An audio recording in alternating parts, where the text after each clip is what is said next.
हमारे इर्द गिर्द इंसानों की दुनिया के साथ साथ एक और दुनिया भी आबाद है, एक ऐसी दुनिया जिसे हम अपनी आंखों से नहीं देख सकते। आज की इस नशस्त में हम उसी नादीदा मखलूक के बारे में बात करेंगे जिसका जिक्र मजहबी किताबों में बार बार मिलता है।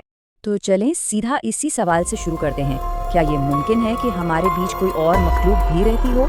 ये ख्याल ही अपने आप में काफ़ी पुरस्कार है, लेकिन ज़राए के मुताबिक इसका जवाब हाँ में है। जी हाँ, इस्लामी तालीमात के मुताबिक इस मखलूक को जिन कहा जाता है, और ये कोई कहानियाँ नहीं है बल्कि एक ऐसी हकीकत मानी जाती है जिसकी अपनी अलग किस्में और खुसूसियात हैं। तो आइए ज़रा गहराई में जाकर देखते हैं कि ये हैं क्या। तो आखिर ये जिन है क्या? इन्हें आग के एक ऐसे शोले से बनाया गया है जिसमें धुआं नहीं होता, मतलब इनकी तख्लीक का उन्सुर इंसान से बिल्कुल मुख्तलिफ है। ये एक ऐसी मखलूक है जो हमारी नज़रों से पोशीदा है, लेकिन इनका वजूद बहुत वाज़े तौर पर बयान किया गया है। और जो बात वाकई दिलचस्प है वो ये कि इनकी 3 बड़ी किस्में बताई गई हैं। कुछ हैं जो हवा में परवाज़ करते हैं, कुछ ज़मीन पर जानवरों की शक्ल में नज़र आ सकते हैं जैसे कि सांप और कुत्ते, और फिर तीसरी किस्म है जो बिल्कुल इंसानों की तरह एक जगह से दूसरी जगह सफ़र करते हैं और रहते हैं। अच्छा, तो ये रहते कहाँ हैं? ज़राए के मुताबिक ये आम तौर पर ऐसी जगहों को पसंद करते हैं जो साफ़ सुथरी नहीं होती, जैसे गंदगी वाली जगह, वीरान खंडरात, और यहाँ तक कि घरों के अंदर बाथरूम भी इनके ठिकाने हो सकते हैं। अब जबकि हमने बुनियादी बातें जान ली हैं, तो चले एक ख़ास और कुछ ज़्यादा संगीन पहलू की तरफ बढ़ते हैं। जिन्नात की एक किस्म ऐसी है जिसे सबसे ज़्यादा ख़तरनाक समझा जाता है। इन्हें आशिक जिन कहा जाता है। ये वो हैं जो किसी इंसान से मुतासर होकर उस पर असरअंदाज होने की कोशिश करते हैं, जिससे रूहानी और जिस्मानी दोनों तरह के मसाइल पैदा हो सकते हैं। तो सबसे अहम सवाल ये पैदा होता है कि आखिर कोई शख्स उनके असर के लिए कमज़ोर कैसे हो जाता है? वो कौन से ऐसे लम्हात हैं जब इंसान की रूहानी हिफाजत में कमी आ जाती है? इस हवाले से 3 ख़ास लम्हात की निशानदही की गई है।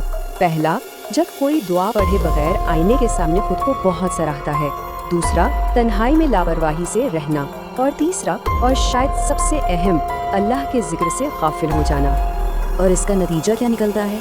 इंसान का रूहानी और जिस्मानी सुकून दोनों बुरी तरह मुतासर होते हैं। अक्सर लोग इसे वहम समझकर नज़रअंदाज कर देते हैं, लेकिन दर हकीकत ये रूहानी हिफाजत में कमी की एक अलामत हो सकती है। लेकिन यहाँ बात सिर्फ खतरे की नहीं हो रही।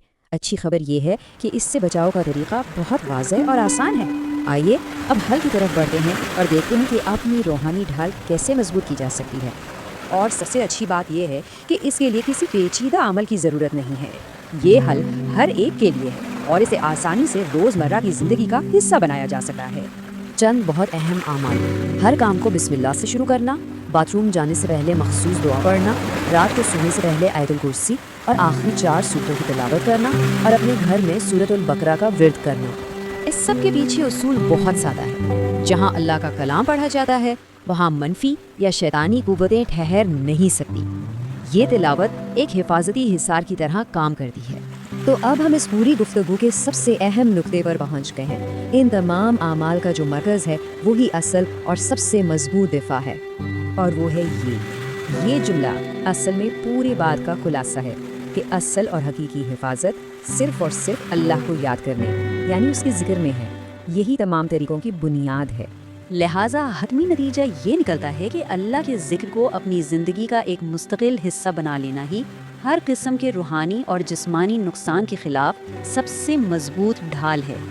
और आखिर में एक सवाल जो सोचने पर मजबूर करता है। आज की इस तेज़ रफ्तार दुनिया में हम अपनी जिस्मानी सेहत पर तो बहुत तवज्जो देते हैं, लेकिन रोज़मर्रा की ज़िंदगी में रूहानी हिफाजत की कितनी ज़रूरत है? ये एक अहम नुक्ता है जिस पर हम सबको गौर करना चाहिए।